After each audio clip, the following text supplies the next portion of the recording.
An absolute horrific week for Tottenham, and now we have to talk about them. Hey guys, Fledge here, welcome back to the channel, welcome back to another Fledge Talks video. You know the drill by now. This is where I bring a trending topic or a topic of interest within the world of football, bring it here, bring it to this video where I talk about it, discuss it, and maybe even throw up a bit of a debate about it. And today's video, like I say, is going to be centering around Tottenham Hotspur, their season so far, the horrific week, which in my belief kind of paints an overall picture as to how their season and how their reign under Jose Mourinho has gone so far, and everything in between. But before we continue, I'd like to remind you all to please like the video and subscribe. Both things will always and forever be greatly appreciated. But for now, let's get back to talking about Tottenham, their ownership, the manager Jose Mourinho, and the players, because they are all going to be big factors and elements that are going to be within the discussion period today. Basically, this past week has been a bit of a train wreck,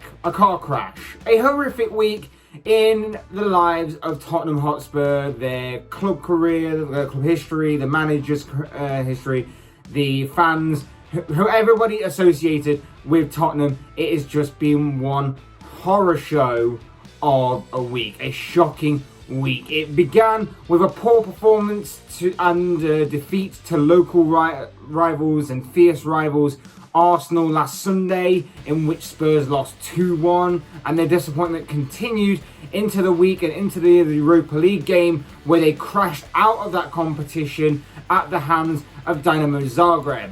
Yes, Dynamo Zagreb, the team who within the space of a week lost to Spurs, had their manager and director resign. Their then former manager, who resigned that week, was then thrown in prison for fraud, and went into that game 2-0 down, with Spurs having the advantage of not just the scoreline, but the possibility of scoring an away goal and having that rule go in their favour as well. Well, the Croatians went on to shock Tottenham.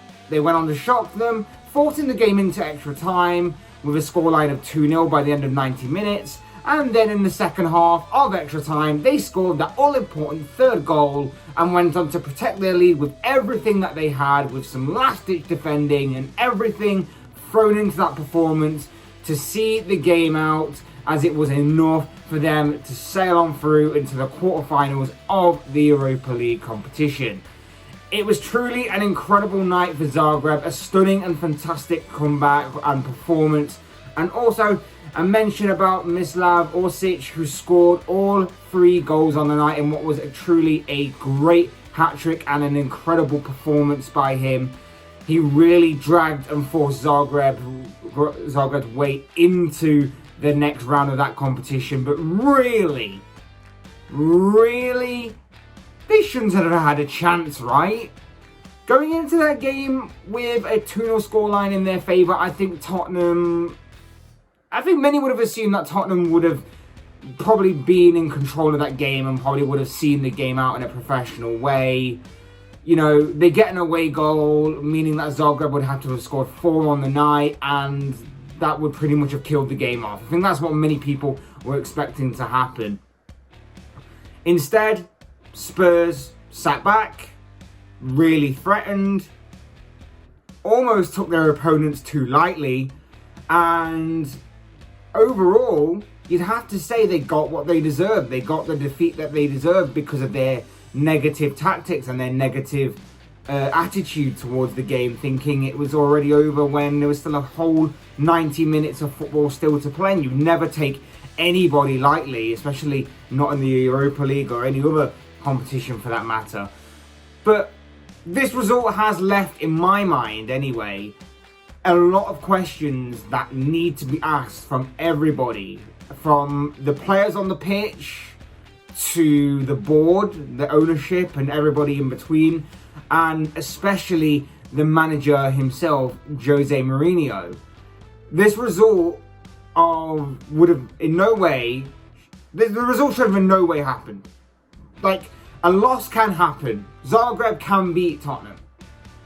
But to go into this game 2-0 up and then to still be knocked out of that competition is truly, in my opinion, unacceptable for a team like Tottenham, who arguably were one of the favourites to go on and win that competition and at least guarantee Champions League football through this kind of gateway.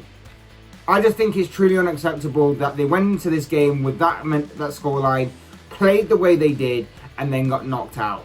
I don't get it.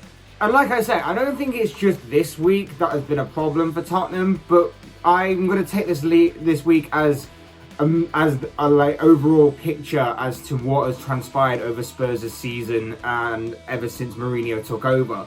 And that's where we're going to begin looking at the issues with Tottenham. We're going to begin looking at Mourinho, because I believe that he is the core problem of this team, of this club, and he will be a constant thread throughout this video, I'm sure. I have to ask the question, if any other manager in charge of that Spurs team on Thursday night, if they had any other manager in charge of that Spurs team that got knocked out, other than the likes of, say, maybe a Jurgen Klopp or a Pep Guardiola, would they have got sacked?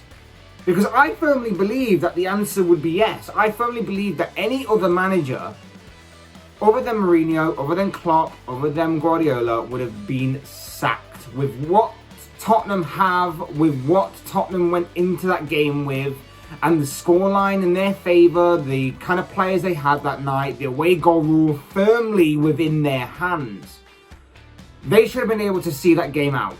But yet they didn't. And it is very embarrassing. It was a very embarrassing night for everybody associated with Tottenham Hotspur. The issue is that because it's a team like Tottenham, who haven't tasted any kind of trophy success since 2008, and even then that was the League Cup. You'd have to go further into the depths of history to find their last major title or trophy. Having a manager with the history and pedigree that Mourinho possesses within football makes Tottenham grateful to have him. Despite how in recent years he's clearly not the same man or the manager he was when he burst onto the scene with the likes of Porto. He carried his success into managing Chelsea, and then he carried that into managing Inter Milan to a treble winning season, and then Real Madrid, of course, which was probably the final sort of the pinnacle, the final bit of Mourinho's reign, where you can actually say he got that team to be good and he got them winning plenty of trophies. He's clearly not the same guy. He's clearly not the same guy. And even when he came back to England with Chelsea, won them the title, you could clearly tell that there was still something off about him that wasn't the usual Jose Mourinho that we were used to seeing years and years ago prior to his first reign as Chelsea manager. And it's not just about who the guy is. Let's face it, if Mourinho was to be sacked, he'd be getting a pretty hefty payday. That's why he's not been sacked already from that night, because I firmly believe, like I say, someone else would have been. He allegedly got something in the region of 18 million when he was sacked by Manchester United a few years ago in 2018. It's probably written within his contract that should he get the chop, a similar sort of payday may be in his future. And let's face it, if that human Mr. Potato Head, friggin' Daniel Levy, didn't back Maurizio Pochettino properly, he'd have to be in a desperate situation to part with that kind of money to get rid of this manager.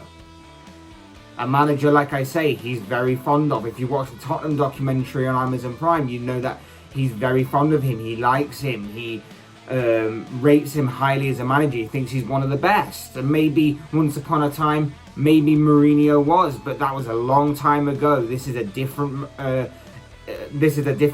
of football. This is a different Mourinho. Everything is completely different to what it was about a decade ago now.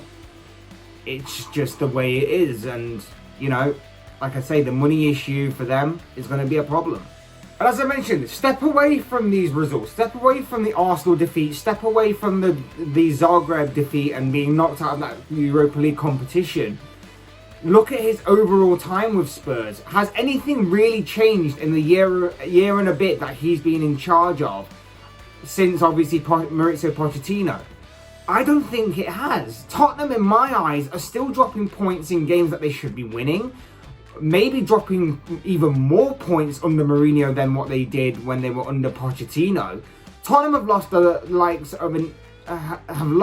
the likes of an injury-hit Liverpool side, their fierce rivals Arsenal, Brighton, possible relegation candidates, Everton, drop points to relegation candidates Newcastle, and drop points to Crystal Palace. And I think the biggest highlight of all of these fixtures, the thing that really stands out is obviously that 3-3 draw with West Ham near the beginning of the season, where Tottenham were 3-0 up, they were cruising, there was about 10-15 minutes to go.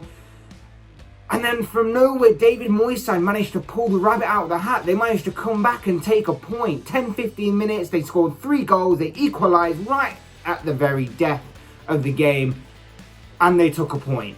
These results have stopped and stuttered Tottenham's season throughout their campaign. And yes, they are not alone in this. I agree that everybody else has struggled to find consistency this season, with the exception of Manchester City.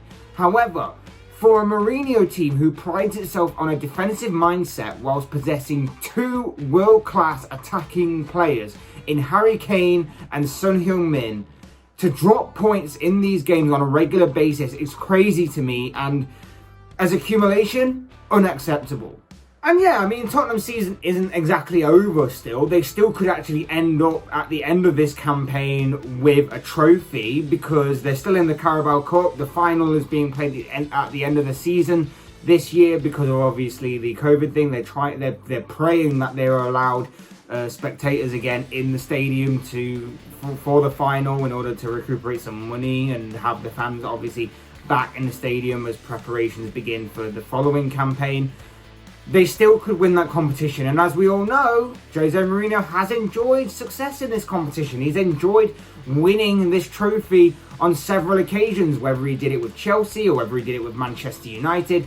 But they have a tough task ahead of them, because they will be facing a Manchester City side who by then could of course be chasing a quadruple, because that's exactly how Pep Guardiola's side look to be going this season. They have got a very good chance of achieving that goal. And whilst anybody can be anybody on their day, as we know, a win in that game would probably mean that Mourinho would guarantee himself another couple of years in charge of Spurs, because let's face it, he would have done the one thing that would have been asked of him when he took the job, and that is win them a trophy by any means necessary. Granted, it is the Carabao Cup. However you perceive that competition as being a minor trophy, it's still a piece of silverware that Tottenham have not had since 2008. I think overall, if you're looking at the comparisons between him and Mauricio Pochettino, the former Tottenham manager, I think you're really starting to see how much Pochettino overachieved with what he had at his disposal, whether it was player-wise or whether it's financially. I honestly believe that if he was backed properly with money and a bit more ambition behind him in the transfer window, maybe Spurs would have won a trophy or two in recent years when they had the manager in Pochettino and the squad within their golden age to do so. I think there are other points to be made about Mourinho, his negative football. Tottenham's plan seems to be go a goal up and defend it until the final whistle, whilst looking to find a possible counter-attack somewhere along the way. That hasn't worked a lot this season, it has to be said. And when you look at the attacking players within this squad, the likes of Kane, Son, and Bale, obviously brought in the summer back to Tottenham, and with Lucas Moura and Steven Bergwijn, etc., within their ranks, it seems a real waste of attacking talent to be playing that kind of defensive football. And if you take the Zagreb game, for example, like I say, one away goal for Spurs on that night would have completely killed that game off. Instead, they sat back, almost as if to say that Zagreb won't score. Zagreb won't score the 2 goals that they need to at least take this game into extra time. And it came back to haunt them. It came back to haunt them, bite them, and they got ultimately knocked out. And them tactics may have worked with a better squad, and in the past, But times have changed and football is constantly evolving, and Mourinho doesn't seem to be changing with the times. I think another point against Mourinho is arguably the treatment of his players like Dele Alli, who he's just isolated at times, away from the squad and removed from the starting 11 altogether. It's similar to the way he treated a few players at the likes of Manchester United and Chelsea toward the end of his reign as managers there. And I wouldn't be surprised if Dele Alli did leave the club this summer when Mourinho looks for his replacement. I think he would have left in January had Mourinho lined up a definite replacement and got him in, but it wasn't to be, so they decided to keep Ali just in case. And I think whilst we're talking about the squad, can I just say that I firmly believe that this squad to be average. I don't think it's entirely Mourinho's fault. I think everybody at that club needs to take responsibility for what is currently happening with Spurs right now. But I do think that this squad is majority-wise average. I think there are several players not good enough for Spurs. I think there are 3 or 4 players that are above average within that squad. And you, of course, have Son and Kane, who I believe to be the 2 world-class players that Spurs have within their ranks. And after that, the rest are just mediocre to average. But I think the majority of them are still a very coachable average. And under the right manager, they can play above their own and current ability. But otherwise, you know, they'll just be middle of the road, just average, just okay kind of players. Maybe some will say it's a little harsh, but the majority of that squad played under Pochettino and were better than this and were coached to a level that made them look better than they actually were. And I credit Mourinho for elevating Son's game and making him a better winger and aiding his link-up play with Harry Kane, who's adapted his position under Mourinho and has added another layer to his game rather than just as a goal scorer, as more of a playmaker. And, you know, those things I credit Mourinho for, but he hasn't worked over the entire team as much as probably people would have liked.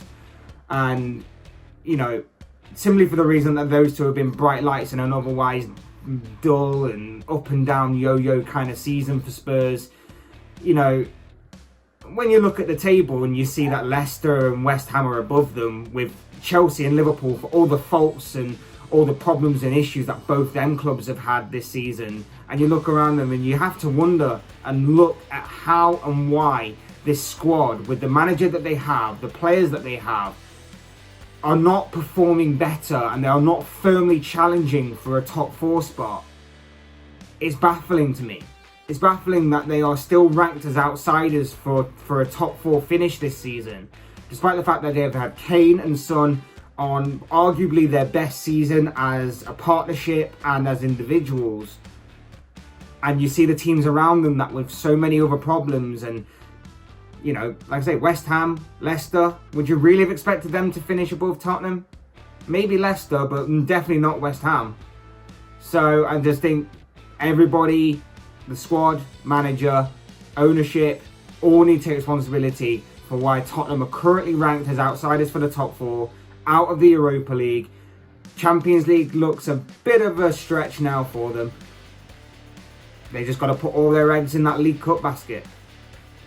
But as I always say, these are just my thoughts, my comments, my opinions, predictions, whatever you want to call it. These are just the thoughts of my own. I'd love to know what you guys think. What do you think of Tottenham's season so far? What do you make of the Mourinho reign so far? What do you make of Tottenham losing out to both Arsenal and Zagreb this past week? I'd love to know your thoughts, comments, opinions, all on Tottenham on this down in the comment section below. I'm sure that will make for interesting reading. Otherwise, hit that like button on the way if you enjoyed the video. Subscribe if you're new or want to see more content like this. Both things will always and forever be greatly appreciated. And as always, thank you all so much for watching and listening. I've been Fletch. This has been another Fletch Talks video, and I will see and speak with you all again soon in another video.